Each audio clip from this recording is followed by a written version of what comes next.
Hi hello ನಮಸ್ಕಾರ friends, welcome to my YouTube channel. ಇವತ್ತಿನ special ಸಖತ್ ಟೇಸ್ಟಿ ಅಂತಲೇ ಹೇಳ್ಬೋದು. ಹಾಗಲಕಾಯಿ ಚಟ್ನಿ ಹೇಗೆ ಮಾಡೋದಂತ ನೋಡೋಣ. ಆರೋಗ್ಯಕ್ಕಂತೂ ತುಂಬಾ ಒಳ್ಳೆಯದು. ಯಾರೆಲ್ಲ ಹಾಗಲಕಾಯಿ ನೋಡಿದ್ರೆ ಮೂಗು ಮುರಿತಾರೋ ಅಂಥವ್ರಿಗಿದಂತೂ ಸೂಪರ್ ರೆಸಿಪಿ ಅಂತಲೇ ಹೇಳ್ಬೋದು.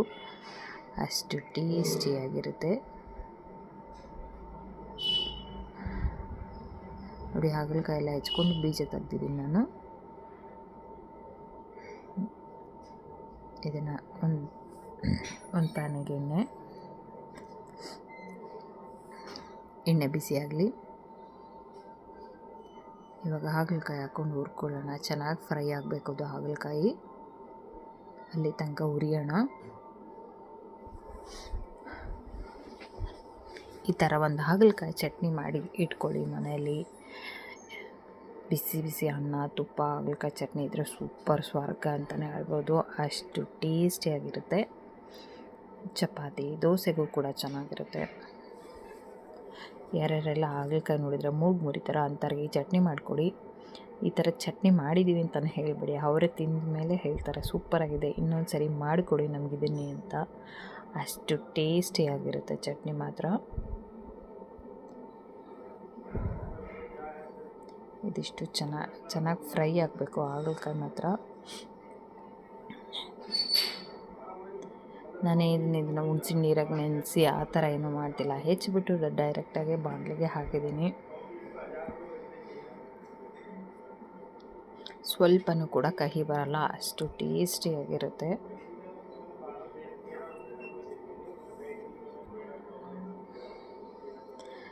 ಈ ಥರ ಚಟ್ನಿ ಮಾಡಿ ನೋಡಿ.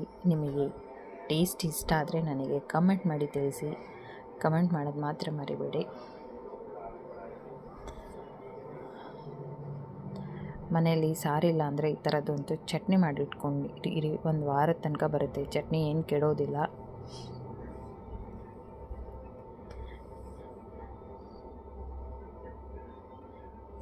ಆರೋಗ್ಯಕ್ಕಂತೂ ತುಂಬಾ ಒಳ್ಳೆಯದು. ಶುಗರಿಗೆ, ಬಿ ಪಿಗೆ, ಎಕ್ಸ್ಪೆಷಲಿ ಶುಗರಿಗಂತೂ ತುಂಬಾ ಒಳ್ಳೆಯದು ಹಾಗಲಕಾಯಿ. ವಾರಕ್ಕೊಂದ್ಸರಿ ಈ ಥರ ಚಟ್ನಿ ಮಾಡ್ಕೊತೀನಿ, ನಿಮಗೂ ಶುಗರ್ ಕಂಟ್ರೋಲಲ್ಲಿ ಇರುತ್ತೆ.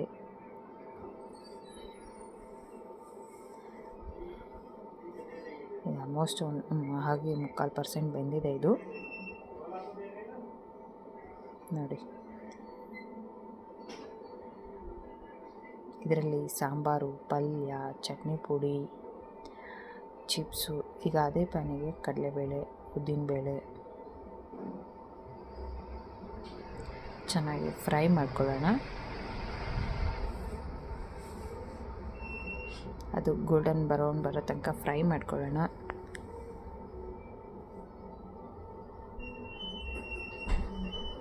ಇವಾಗ ಇದಕ್ಕೆ 1-2 ಸ್ಪೂನ್ ಅಷ್ಟು ಕಡಲೆಕಾಯಿ ಬೀಜ, ಇದು ಕೂಡ ಚೆನ್ನಾಗಿ ಫ್ರೈ ಆಗಲಿ.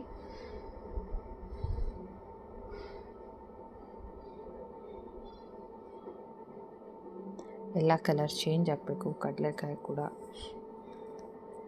ಅಂತ ಸೀಸಬಾರ್ದು.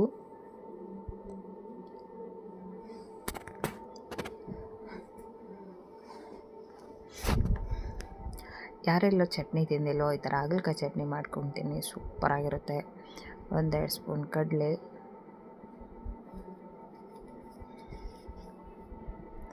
ಎಲ್ಲ ಚೆನ್ನಾಗಿ ಫ್ರೈ ಮಾಡ್ಕೊಳ್ಳೋಣ. ಇವಾಗ ಇದಕ್ಕೆ ಒಣಮೆಣಸಿನ್ಕಾಯಿ ಹಾಕ್ಕೊಳ್ಳೋಣ.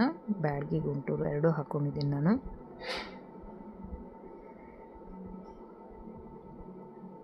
ಇದರಲ್ಲಿ ಗೊಜ್ಜು ಮಾಡ್ಕೋಬೋದು ನೀವು, ಬಿಸಿ ಬಿಸಿ ಮುದ್ದೆ ಇಲ್ಲ ದೋಸೆ, ಚಟ್ನಿ ಎಲ್ಲದಕ್ಕೂ, ಇಡ್ಲಿಗೂ. ನಾನು ಸೈಡ್ ಡಿಶ್ ಆಗಿ ಚಟ್ನಿ ಮಾಡ್ತಿದ್ದೀನಿ. ಬಿಸಿ ಬಿಸಿ ಅನ್ನದ ಜೊತೆಗೆ ತಿನ್ನೋಕ್ಕೆ ಕರ್ಬೇವಿನ ಸೊಪ್ಪು, ಸ್ವಲ್ಪ ಬಾಳೆಹಣ್ಣು ಹಾಕ್ಕೊಂಡಿದ್ದೀನಿ, ಬೆಳ್ಳುಳ್ಳಿ ಎಲ್ಲ ಚೆನ್ನಾಗಿ ಫ್ರೈ ಮಾಡ್ಕೊಳ್ಳೋಣ. ಕರಿಬೇವು ಅಷ್ಟೇ, ಫುಲ್ ಅದು ಕ್ರಿಸ್ಪಿ ಆಗಬೇಕು, ಅಲ್ಲಿ ತನಕ ಫ್ರೈ ಮಾಡ್ಕೊಳ್ಳೋಣ.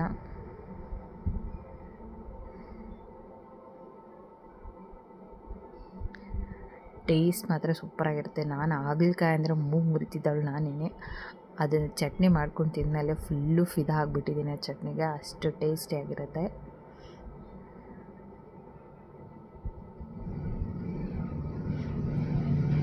ರುಚಿಗೆ ತಕ್ಕಷ್ಟು ಉಪ್ಪು,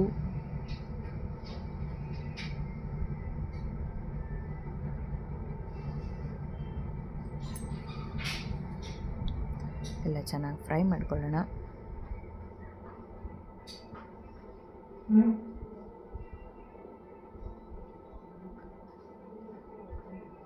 ನೀವು ಎಷ್ಟು ಚೆನ್ನಾಗಿ ಫ್ರೈ ಮಾಡ್ತೀರೋ ಚಟ್ನಿ ಅಷ್ಟು ಟೇಸ್ಟಿಯಾಗಿ ಬರುತ್ತೆ. ಇಲ್ಲಾಂದರೆ ಅದು ಹಸಿ ಹಸಿ ವಾಸನೆ ಇರುತ್ತೆ.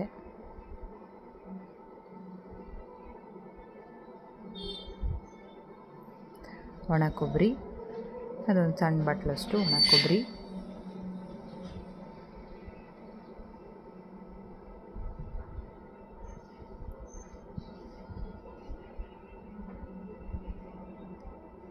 ಈಗ ಸ್ವಲ್ಪ ಹುಣಸೆಹಣ್ಣು ಹಾಕೊಳ್ಳೋಣ. ಇವಾಗ ಹುರಿದಿಟ್ಕೊಂಡಿರುವಂಥ ಹಾಗಲಕಾಯಿ ಸೇರಿಸ್ಕೊಂಡಿದ್ದೀನಿ, ಅದು ಕೂಡ ಸೇರಿಸಿ ಫ್ರೈ ಮಾಡ್ಕೊಳ್ಳೋಣ.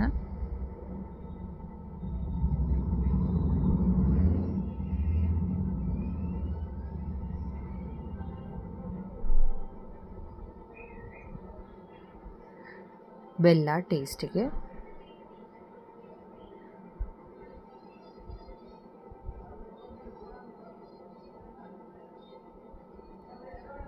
ಯಾರಾದರೂ ನನ್ನ ಚಾನಲ್ ಹೊಸ್ದಾಗಿ ನೋಡ್ತಿದ್ದೀರಾ ಪ್ಲೀಸ್ ಸಬ್ಸ್ಕ್ರೈಬ್ ಮಾಡ್ಕೊಳ್ಳಿ. ನಿಮ್ಮ ಫ್ರೆಂಡ್ಸ್ ಆ್ಯಂಡ್ ಫ್ಯಾಮಿಲಿಗೆ ಶೇರ್ ಮಾಡಿ. ಸಬ್ಸ್ಕ್ರೈಬ್ ಒತ್ತಿದ್ಮೇಲೆ ಬೆಲ್ಲೈಕನ್ ಒತ್ತೋದು ಮಾತ್ರ ಮರಿಬೇಡಿ. ಫಸ್ಟ್ ನೋಟಿಫಿಕೇಷನ್ ನಾನು ಏನೇ ಕಳಿಸಿದ್ರು ಫಸ್ಟ್ ನೋಟಿಫಿಕೇಷನ್ ನಿಮಗೆ ಬರುತ್ತೆ. ಇವಾಗ ಮಿಕ್ಸಿಗೆ ಹಾಕ್ಕೊಳ್ಳೋಣ. ತಣ್ಣಗಾಗಿದೆ. ಫಸ್ಟ್ ಮೆಣಸಿನ್ಕಾಯಿ ಹಾಕೋತೀನಿ. ಇವಾಗ ಉಳಿದಿರೋ ಐಟಮ್ ಎಲ್ಲ ಹಾಕ್ಕೊಂಡು ಮಿಕ್ಸಿಗೆ ಹಾಕ್ಕೊಳ್ಳೋಣ.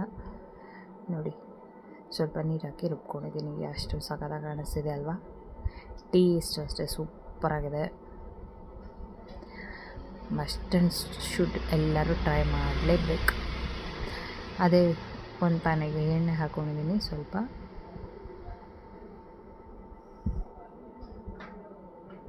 ಎಣ್ಣೆ ಬಿಸಿ ಆದಮೇಲೆ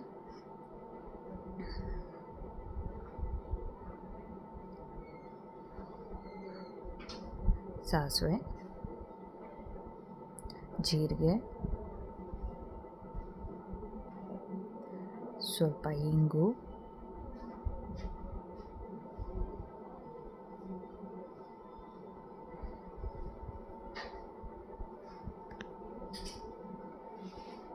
ಒಂದ್ಸರಿ ಒಣಮೆಣಸಿನ್ಕಾಯಿ 2 ಹಾಕ್ಕೊಂಡಿದ್ದೀನಿ, ಕಟ್ ಮಾಡಿ ಹಾಕ್ಕೊಂಡಿದ್ದೀನಿ.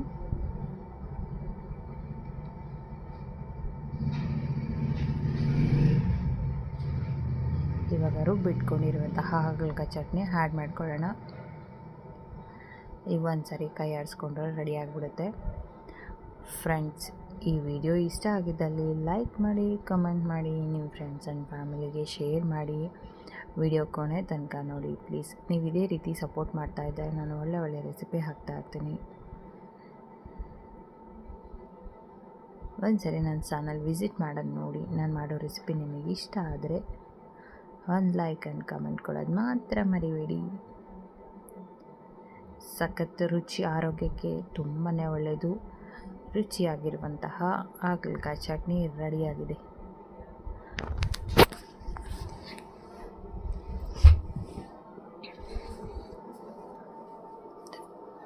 Thank you for watching the video.